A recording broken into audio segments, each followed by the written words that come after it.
Bonjour à toi, cher spectateur. Mémoire d'un escargot d'Adam Elliott. Je ne vous cache pas que c'était un film que j'attendais énormément, pour la simple et bonne raison que Mary et Max est un des films d'animation que j'ai le plus aimé dans les années 2000, qui m'a profondément marqué alors que j'étais assez jeune, mais qui m'a laissé une trace indélébile dans le sens où c'était la première fois que je voyais un film d'animation en stop motion qui n'était pas un film d'animation pour les enfants. Et du coup, j'avais qu'une envie, c'était de voir la suite de son travail. Et punaise, il aura fallu l'attendre, la suite de son travail à Adam Elliott. Le résumé pour faire simple, Grace est une jeune femme qui a eu une vie étrange, parcourant le monde à la recherche d'une amitié, de l'amour et d'une reconnaissance. Cela remonte à son enfance, et c'est cela qu'elle va nous raconter. Où étais-tu, Adam Elliott, pendant toutes ces années? Eh bien, tu étais en train de faire un film qui est hallucinant. Mémoire d'un escargot est brillant. Vraiment, c'est un pur film d'animation à l'ancienne, exceptionnel. J'ai adoré ce film. Je le trouve génial, que ce soit dans sa manière d'aborder le stop motion, que ce soit dans sa manière de traiter son histoire, que ce soit dans son émotion, que ce soit dans la justesse avec laquelle il dépeint des personnages qui, je trouve, sont particulièrement justes. C'est un film que je trouve réellement exceptionnel. Il n'est pas parfait. Je trouve un poil longué et il a tendance à avoir quelques répétitions et ça peut être un petit peu maladroit par moments. Mais punaise. Alors déjà, c'est beau. Ce travail de stop motion, il est juste hallucinant du début à la fin. On est scotché par la maîtrise avec laquelle le cinéaste parvient à nous emporter dans des élans visuels qui sont juste impressionnants et hyper marquants. En termes de structure dramatique, le film a quelque chose de très efficace qui, je trouve, est de profondément nous ancrer dans la psyché d'une héroïne et de ne pas nous en détacher jusqu'à la fin du récit. Et ça, c'est fait avec une telle puissance et une telle maestria que du coup, on est complètement embarqué dans cette aventure. C'est un film qui est d'une richesse, mais alors profonde, qui arrive à nous faire ressentir mille et une choses, qui nous fait rire, qui nous fait pleurer, qui nous torture l'esprit, avec des moments où vraiment ça aborde des thématiques, mais qui sont d'une dureté et pourtant d'une telle justesse dans sa manière d'être abordé. Ce film m'a scotché. Je m'attendais vraiment pas à être autant impacté par ce film, parce que Mary et Max, c'était fantastique, mais c'était il y a super longtemps. C'était, si j'ai bonne mémoire, il y a 15-16 ans. C'est le bout du monde. Et pourtant, eh ben, le cinéaste nous démontre encore une fois qu'il n'a rien perdu de sa superbe et qu'il sait encore une fois faire des films exceptionnels. Et bah, c'est pas grave qu'on ait attendu si longtemps, c'est pour avoir un tel projet de cinéma entre les mains. L'animation est souvent le terrain parfait pour essayer de toucher le tout un chacun, que ce soit les plus jeunes comme les plus âgés. Mais parfois, certains auteurs veulent surtout parler à un public qui les passionne, quitte à éviter une tranche d'âge pour se concentrer sur des thématiques plus complexes et profondes.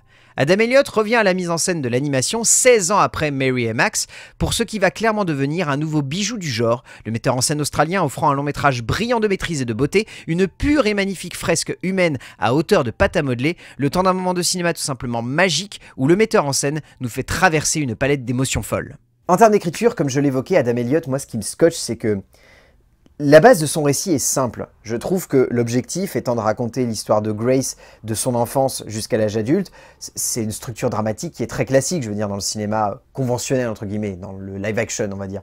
Mais d'aborder ça au travers du film d'animation, qui est souvent plus catalogué pour les enfants, et de traiter ça avec à la fois beaucoup de réalisme, et en même temps cette envie de vouloir raconter plein de thématiques. Le film est d'une richesse absolument folle. Je pourrais même pas vous aborder la moitié des thématiques que je serais en train de vous spoiler le film. Mais disons que, pour faire simple, le film parle des relations toxiques, le film parle également de la complexité de garder un lien avec un jumeau lorsqu'on est complètement éloigné et qu'on est complètement séparé.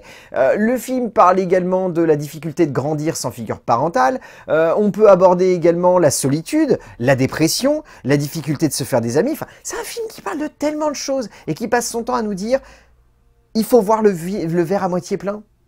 Grace est un personnage profondément positif, malgré, mais alors les situations qui vont de l'horreur à la pure maladresse possible, donnant lieu à des fragments qui sont juste hallucinants, où on ne sait pas si on doit rigoler ou si on doit être profondément marqué et détruit par ce qu'on voit. Enfin, Adam Elliott a cette justesse, je trouve, et cette manière si subtile d'aborder des thématiques dures, mais de le faire toujours avec une forme de subtilité qui fait qu'il y a une pointe de légèreté en toile de fond. C'est jamais trop grave, c'est jamais trop violent, c'est jamais trop dur, et pourtant on se dit quand même, les personnages là ils sont en train de vivre quelque chose qui est horrible, qui va vraiment les détruire potentiellement, mais il faut essayer de voir le positif là-dedans.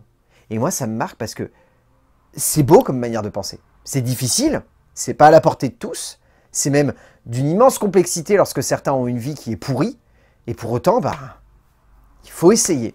Elliot construit son récit comme un immense fleuve de pensées, les pensées de Grace, qui est montrée comme une héroïne cherchant avant tout à nous faire admettre que sa vie est loin d'être facile, mais surtout qui sait comment traverser les difficultés de celle-ci en voyant toujours le verre à moitié plein.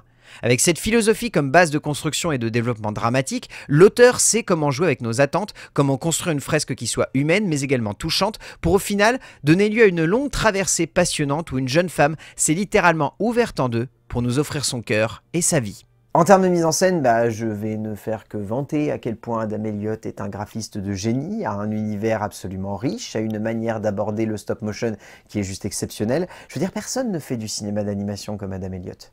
C'est impressionnant. Réellement, je trouve que ce film, il est non seulement beau, mais surtout il est d'une richesse absolument folle, d'une fluidité, d'une puissance.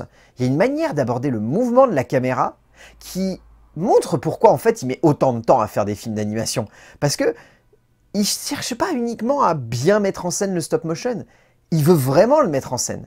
Avec des cadres qui ont de l'ampleur, qui ont du mouvement, qui ont des détails, avec des personnages qui sont animés vraiment de façon très minutieuse, avec une justesse dans les émotions qui doivent être traduites par ces bouts de pâte à modeler, parce qu'encore une fois, c'est bon de le rappeler, mais punaise, il nous fait ressentir énormément d'émotions avec des bouts de pâte à modeler qui bougent à chaque image. Et non seulement je me dis à la fois, ça a dû être un casse-tête monumental, mais je me dis surtout, punaise, mais ça fonctionne à fond.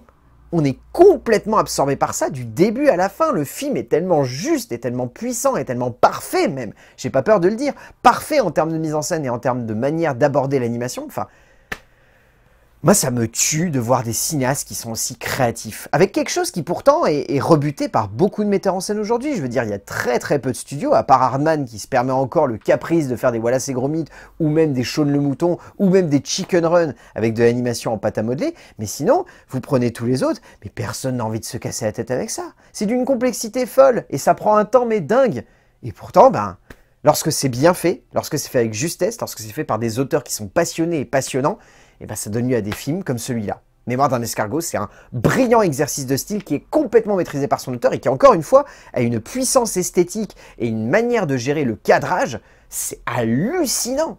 Le cinéaste australien convoque une imagerie rare, une imagerie rappelant les grandes heures du studio Hardman, mais rappelant surtout que le cinéma d'animation est avant tout un travail de détail, de patience, de philosophie quant à ce qu'elle veut montrer, raconter et mettre en perspective par l'image et le graphisme. Avec cette animation en stop motion, Elliott construit un film visuellement hallucinant du début à sa fin. Un pur, original, détonnant et fascinant objet, oscillant entre une forme de gothique à la Selick et une sensation de douceur mêlée à une forme d'amertume qui rappelle en un sens le brio de Park, donnant lieu à une œuvre aussi référencée que tout simplement iconoclaste. En termes de casting, bon déjà, je trouve que le casting est parfait. Je veux dire, il y a des vraies gueules de cinoches qui débarquent un petit peu de nulle part. Je pensais pas du tout les voir ici, mais ça me fait un immense plaisir de les retrouver, que ce soit Jackie Weaver, que ce soit Eric Bana, que ce soit Cody Smith-McPhee, que ce soit Dominique Pinon. Quel bonheur de retrouver Dominique Pinon, ça fait un bien fou. Que ce soit Magda Szubanski, qui est vraiment excellente aussi, que ce soit Nick Cave, que ce soit Adam Elliott également. Je trouve que tous les doubleurs de ce film sont juste parfaits. Je les trouve géniaux, ils arrivent parfaitement à porter leur personnage, ils arrivent à être impactants comme il faut, ils arrivent à être justes. Et ça se retrouve surtout, notamment dans celle qui joue Grace, qui est parfaite. J'ai pas d'autre mot. Elle est juste impactante comme il faut, elle s'éclipse derrière son personnage, elle est captivante. Bref, elle a complètement réussi à donner vie à ce bout de pâte à modeler.